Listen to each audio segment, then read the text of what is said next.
Don't you love it when things are both easier and more affordable? Like when the rain washes your car for you. Or like when you save up to 10% by bundling your renters and auto insurance with USAA. Bundle with USAA and start saving. Get a quote today.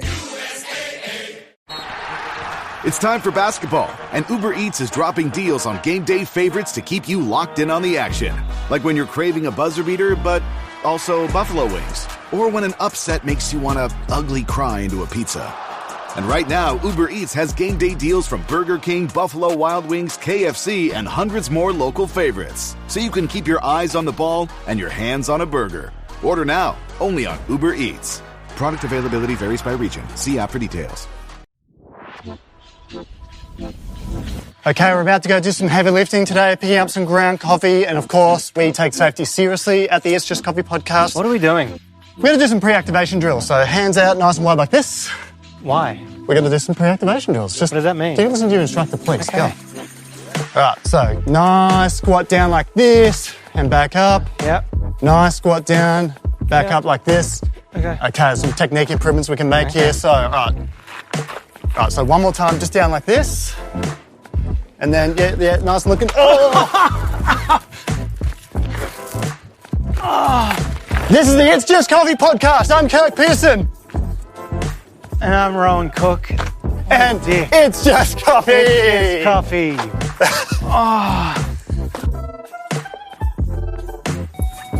It is quite a challenge driving and talking at the same time.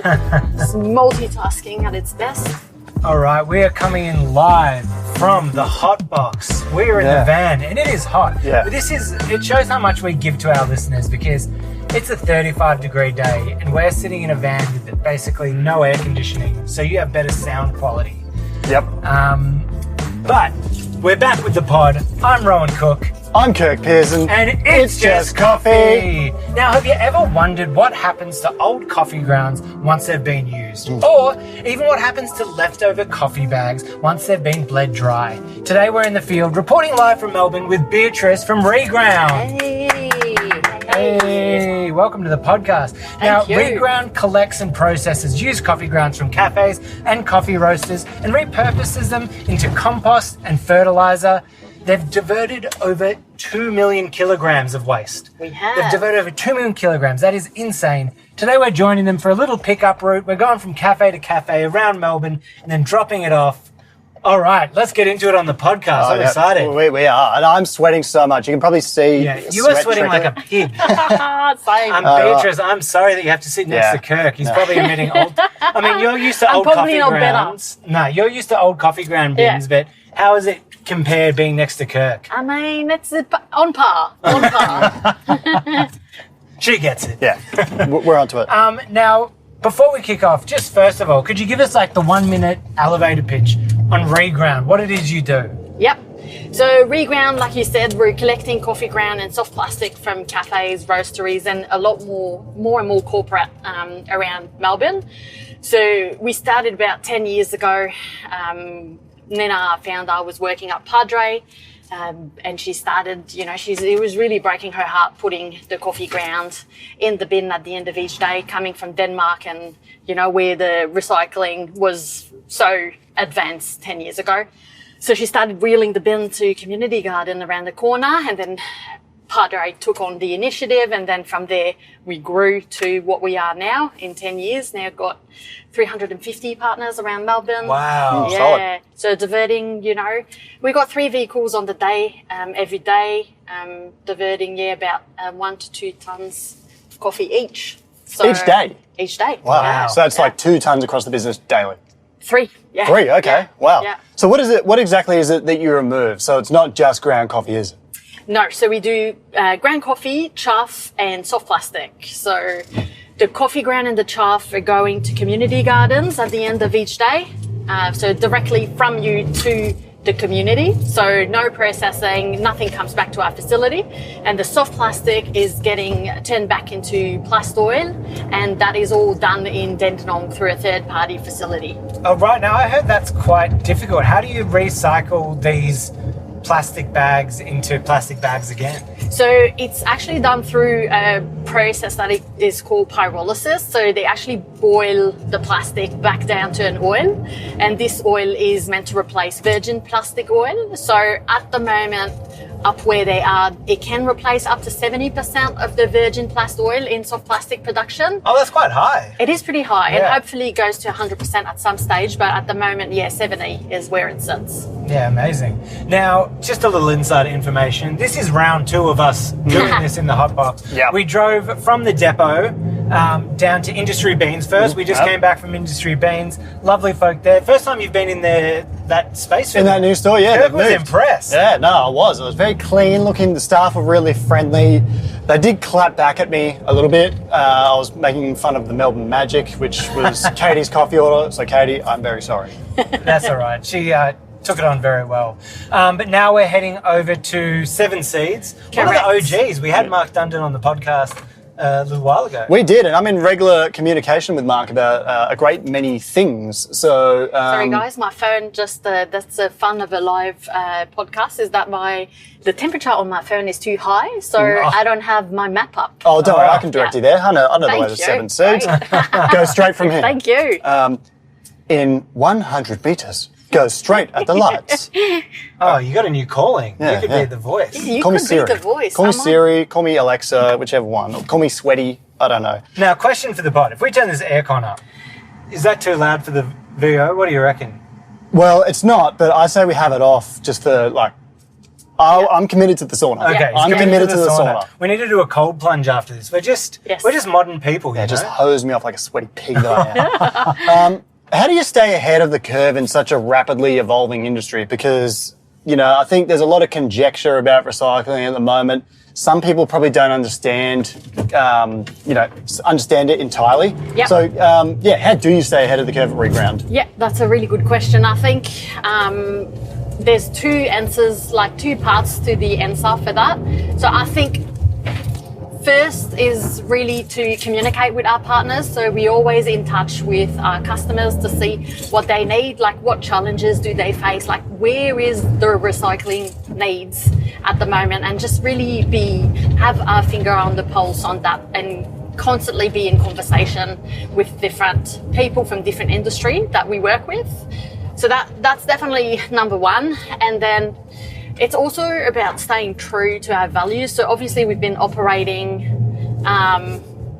for 10 years now. So Oh, congratulations. 10-year Thank you. anniversary. thank you. So I think it's easy to kind of like chase new opportunities or new technology advancing and stuff. But really what we do is connecting businesses with the community and be the link between the two. So In 300 meters, bear left.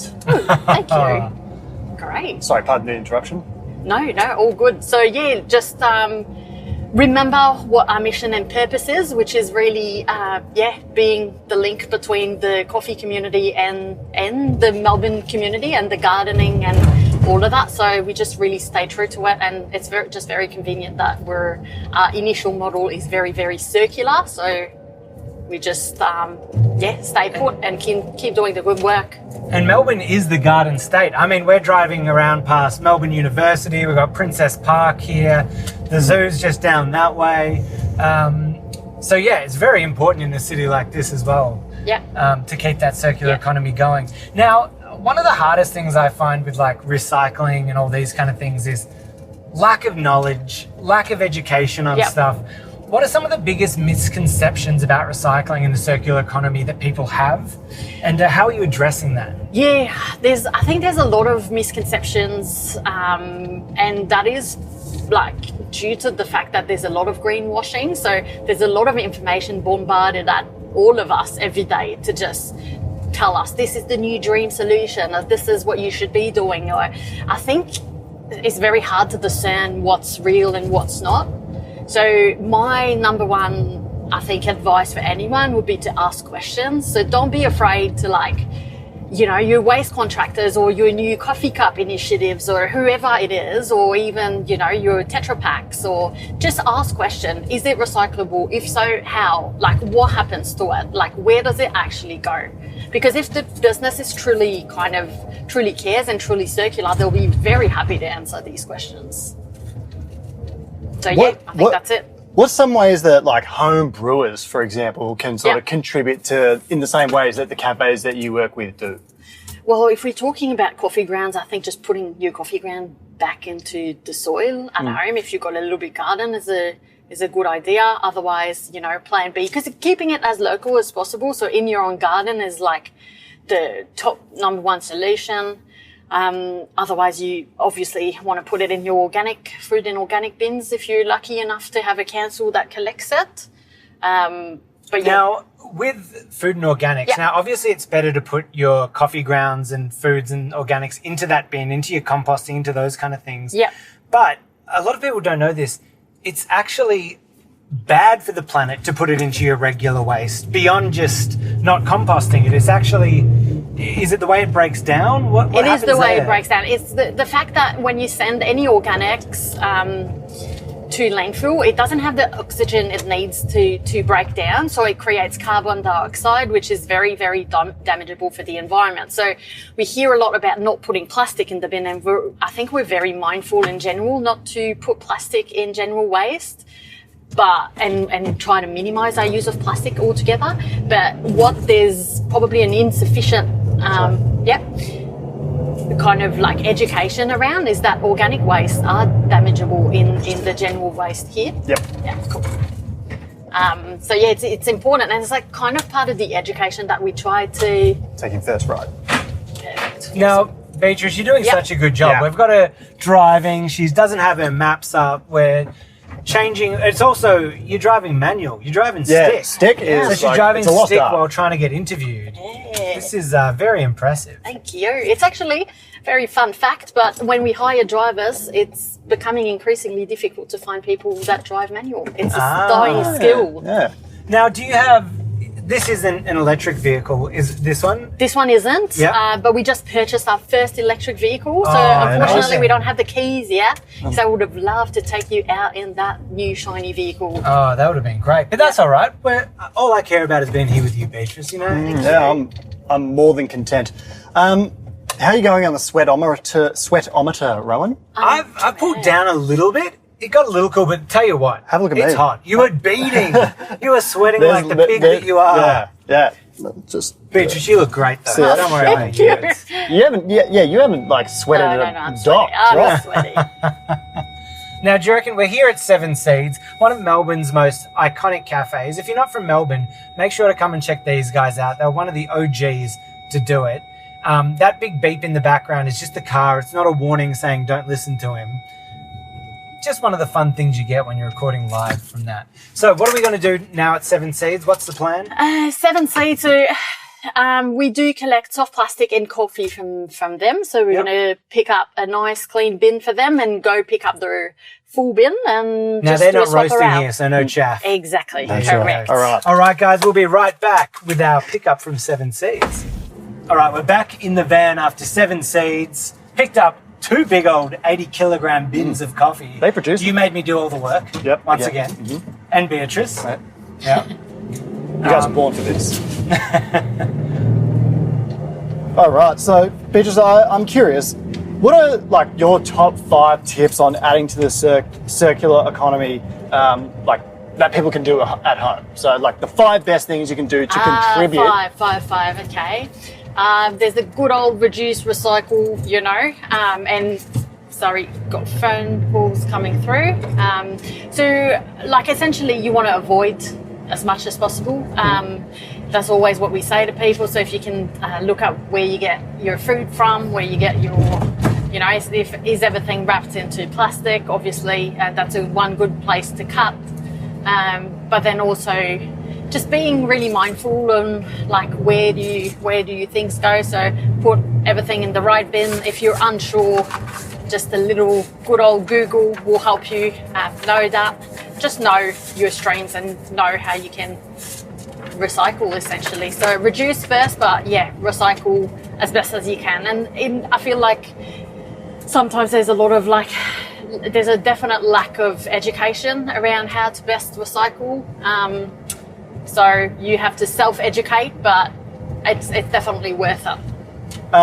I got a question in a different light now. So I actually own a cafe in the city. Oh, yeah, cool. You know, like, you notice, like, I kind of thought about in preparation for this podcast and working at the store at the end of last week, so much comes in cardboard and packaging and soft plastic. So what are the best ways a cafe can sort of better contribute to, I guess, allow me to rephrase that. What are the best ways that a cafe can avoid being too wasteful? Yeah, that's a good question. So I think we come as like a recycling solution. So obviously I can recommend our services, but I think before thinking of like, you know, where is your waste going to go, you got to try to minimize it in the first place. And often I think it's out of your hands because, you know, it comes from your suppliers. But I think often people don't realize how much power they've got. So talking to suppliers is a really good starting point, I think, and just put the pressure, right? So obviously some stuff is unavoidable or, you know, hard to avoid. I wouldn't say unavoidable, but something is easy, like some extra pallet wrap or extra wrapping and if you talk to your suppliers, often they'd be probably happy to drop some of that because it would save them some costs as well. So I'd say talk to your suppliers first and then find trustworthy waste contractors to deal with. Some people listening to this might find what I'm about to say a bit on the nose. They might not agree with me, but I used to actually work for a dairy company, Riverina Fresh, that is also a food service. So they deliver all the milk. But they actually, and this is kind of like a hot take before the hot take section, but they would actually collect the milk bottles and recycle them, which I kind of feel like is more effort than actually a lot of the alternative milk companies put in. Because the alternative milk companies are just like, yep, see you later. But the milk companies, they'll actually pick up the crates with the empty milk bottles inside them and recycle them. Yeah, because often they are responsible for the whole like chain of supply internally, the dairy companies. As like, I mean, people at work, like in the office, will laugh if they hear me talk about it on a podcast because it's kind of my just really very frustrated with the Tetra Pak situation. So your alternative milk. I think there's definitely a lack of. So would you say that they manage their packaging after they've sort of delivered or distributed it better than, as in milk companies do, better than alternative milk companies do? Yeah, they do, and it's actually recyclable. The thing is, with alternative milk, is actually not recyclable at all. Even if it's labelled as recyclable, it's layered with so many different materials that it's near impossible to recycle. There's only one facility in all of Australia that actually recycles that, and that allows them to label it as recyclable. But in fact, it's I don't want to throw random percentages, but it's not very much recycled. A lot of people listening to this might want to roast us because they'll probably think we're making excuses for the dairy industry, and not what we're trying to do at all. No. But I'm kind of shocked to hear you say that, I kind of want to encourage those alternative milk companies to, see if they can turn it around. Do better, because they are a great alternative. Like in terms of like carbon footprint, we all know what dairies and can produce. But if your alternative that you're proposing is all then sending stuff to landfill, is it that much better? So we're saying that the plastic milk bottles are more recyclable than the little cardboard boxes for alternative milks. Correct. So not the cardboard boxes they come in for the carton, like the actual... Because they've got like foil on the inside. Yeah. Correct. Yeah, correct. Like and it's due to shelf life, they want... Because often it's manufactured as opposed to the dairy industry, which is often smaller batches. But it's manufactured in line. So obviously they want as long of a shelf life as possible. So... And often it's a third-party manufacturing that they're dealing with for the smaller company of alternative milk. So it's a complex question, but they could do better, definitely. I just got one more question on this. So my alternative milk bottles that I send off to recycling, what happens to them?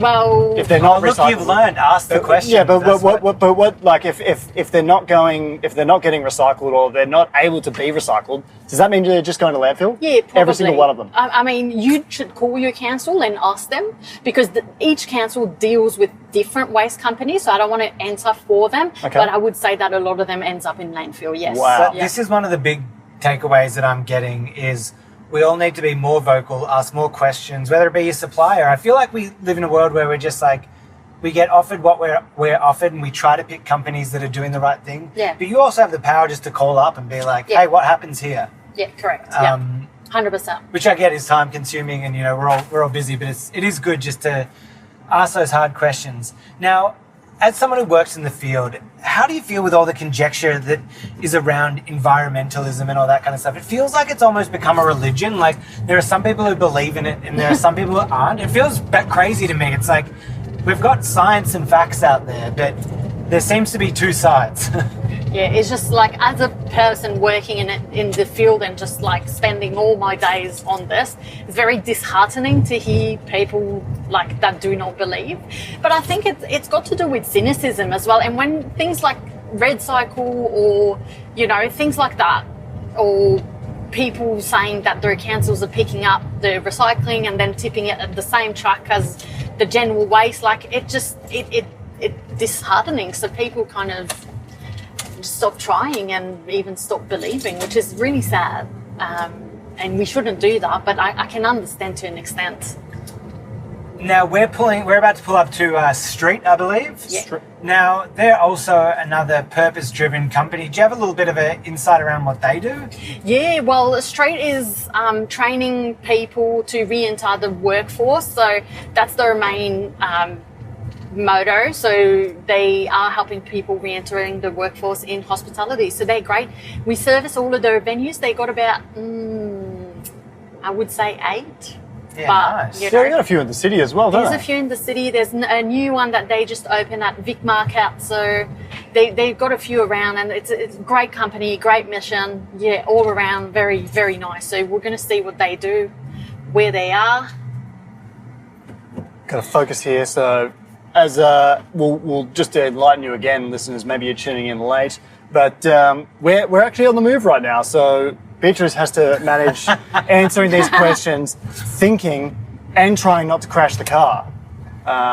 What do we got here? Driving manual. All right, guys, we're going to head into Street, see what they're about, and we'll be right back in just a minute.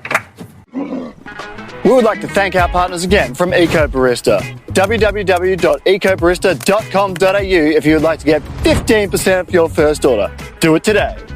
This camel did it, and now look at him. As always, it's just coffee. Okay, so we just wrapped up at stop number 30, which was Street. Where are we going next? Yeah, where are we? We are going to our end user. So, To end user. which is where we every day drop off some beautiful coffee grounds. So conveniently, our end user today is at Melbourne Farmers Market, who shares the site with us. So we're going back to site to drop off the coffee grounds. Oh, beautiful. Yeah. Literally circular. Very circular today. It couldn't be more Very circular if we circular. tried. Hold on, Sweet. sorry guys. All right, you got question 10 or shall I? Yeah, you go for it, man. All right, so got my next question for you, Beatrice. Yes. Y'all ready for this? This one's probably like my favourite one of the day. Okay. Do you think there's like a future where you're able to expand what you're doing to service like a bigger portion of agriculture in Australia? So, for example, lots of farmers actually fertilise their paddocks using limestone, and a lot of the projects, limestone is actually, I was surprised to learn, is produced in Ukraine. So there was a big. Not in Scotland? No, not in Scotland. Oh, Not in okay, Scotland. interesting. Lame. So there was a big disruption when obviously the conflict broke out between Ukraine and Russia. Yeah. And so a bit of a disruption to their supply chain, which is probably still ongoing, which has contributed to their costs. So do you think there's ever a future where you can kind of create a model whereby, like, essentially you would collect the grounds? Where I think it would be best is if you can get some funding, so that could become free. And then you could turn this into a product, a resource like we were speaking about before, which we can use to grow our own food and to fertilise the paddocks, improve the soil health, and I'll get you to elaborate a little bit on that if you will, and basically just kind of like have this circular idea again where, okay, we've got this almost limitless resource in used ground coffee, Yep. and we can use it to fertilise our paddocks. Yep. The short answer is yes, absolutely. We're actually already doing some testing with some big, large-scale farms for fertilizers. So this is ongoing. They've got coffee grounds with them. They're currently testing it because, like you said, their fertilizer price, and I'm assuming it's due to the conflict in Ukraine, has like the prices have skyrocketed in the last couple of years. So they looking into alternatives. So yes, definitely, that would be an ideal solution, very circular. And for us, as we grow one side to the business, like you said, there's an limitless, actually not quite limitless, but constant, supply of coffee grounds. So at the moment we're operating a lot in the specialty coffee industry, but also like corporate. So we're setting up whole buildings in the city. So let's say we've got one building that's got 3 buildings that got 8 bins in the ground floor. So all the coffee drank in the building is going to our bins downstairs. So that is, a new market that we're tapping on. But there's also like the very large chains that we haven't tapped in yet. So you're talking like maybe McDonald's or there's actually one in 4 coffee in Australia is drank at McDonald's. Yeah, which is wild stats. You can imagine that it's a lot of coffee grounds as well. So if we end up entering these markets, we need to house all these coffee grounds. So we need very large scale opportunities on that end too, and fertilizer is one of those. And it would be beautiful and circular and going back in the ground, going back into food production, which is amazing. Well, Rowan's got a zinger question for you next, but there's just one more thing on this I want to ask, and that's around sort of government. Do you ever work with government at the local, state or federal level to perhaps get yourself some funding to improve this? Yeah, we do have a lot of we do have a lot of relationship with government.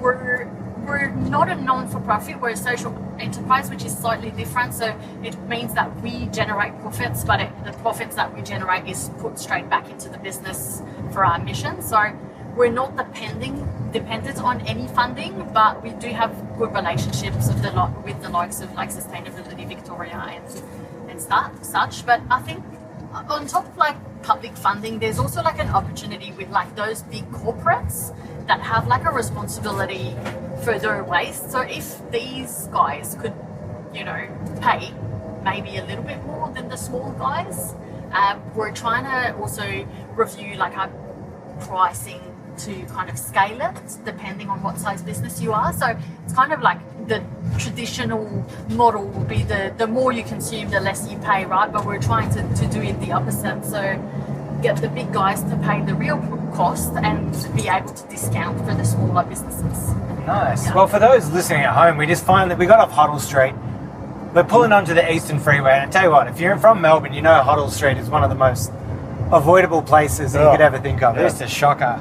But I actually thought I'd break it up with a little fun fact. Fun fact. Little fun fact. Fun fact, Rowan. I got 3 of the most interesting ways that coffee grounds are being reused. Hit me! Number 1, coffee grounds can be made into biofuel. Ooh. Some of the oils and that can be taken out. It can be turned into a clean energy source, little pellets that you light up. Clean energy from ground coffee. Question, so you could turn that into biofuel? You can turn it into biofuel. I love it. Number 2, eco bricks. Coffee bricks. You can turn coffee into concrete. They've been doing this at RMIT because concrete is mainly made up of sand, so they're replacing some of that with coffee grounds, and they're making bricks that are used for driveways, houses, offices, everything. I love that. Hey, why did they build the Great Wall of China? Why? To keep the rabbits out. Too many rabbits. And finally, mushrooms. Coffee grounds are filled with heaps of nutrients, which are specifically good for growing mushrooms, like oyster mushrooms. And you said you were actually growing some mushrooms of your own and using coffee grounds. Is that right, Kirk? Yeah. Sorry, no. We don't talk about it. Not that. Anyway, those are 3 of the most interesting ways. Now, when you hear that, Beatrice, are those great? Do you think it's better just going straight back into the soil? I mean, for circularity purpose, going back into the soil is definitely the top option. So that's why we're investigating like big opportunities like fertilizer. By saying that though, we're the people that have supplied the coffee to RMIT. So we're you did it. Yeah, we did. Okay. You're doing the coffee concrete. Because we actually spoke about this on the podcast once upon a time. I can't remember which one, but I'm fascinated by that. Yes. So we supply the coffee. So we actually got to be turned into biochar first. So the product that we collect is full of water, obviously, because it's, you've ran water through it, you brewed your coffee, then we collect it full of water, and it's got to be turned into biochar. So they actually drying the product, so removing all the waters from it, and then they can use it as concrete, and it's very promising. So we've got, we spoke with people from like the construction industry following this very promising trial, and the amount of coffee they need that they are talking about is, I think, beyond what's being drunk in Australia. So really, yes. But could they potentially still acquire all the coffee they need? Like, could they? Is it really that bad of a thing if they get the coffee grounds and not necessarily put it into soil, but make the bricks? Like, even though it might not be preference number one, like, still pretty good? Yeah, still pretty good. Like, still, like, definitely we're going to continue to investigate, how it goes. And we'd have a preference to go towards a fertilizer option if we can. But, I mean, the construction industry is, like, one of the most, if not the most polluting industry in Australia and the world. So if we can help them reduce their emissions, we will do it. Yeah, I wouldn't have thought that. I'm going to start a cafe called the House of Coffee and just build it with coffee bricks. That'd be good. Yeah, no, The colour of the concrete. Yeah, the whole place would just reek of coffee. Can you go and lick it and get like caffeine? Oh, it's like Willy Wonka style. We'll have like different bricks. It's like this can be the Ethiopian brick. This can be the Kenyan brick. Yeah. They're all scented. Single origin, natural ferment, we got wash coffee, you name it. Now, a quick follow-up on that. We've been talking about here at the pod that we need a new podcasting table. We want a big round table, custom built just for our podcast. And I'm thinking, what better table than a table made of coffee? Do you reckon that'd be something you could help us out with? Maybe we get used coffee grounds, put it in like a resin, or we'd want to make sure it's eco-friendly, but find a way that we could turn it into like a resin or a board. Your brother makes tables, right? He does. The badge. This could be a project. Yeah. I'd love to see that. And we've got an endless supply of coffee, so if you need any, just hit us up. Oh, you beauty. Done. I'm in. Okay, but you heard it here first. We're going to make a recycled coffee table out of coffee. I've got a question for you back on the sort of policy side of thing. And Yep. what more would you like to see implemented around environmental policy that could, and let's keep this within the context of coffee. What policies, as much as we can, what policies would you like to see kind of implemented to better improve the environment or better make contributions in avoiding waste? That is a really great question. So something that I would love to see more of is roasters taking accountability for their waste. So a little bit in like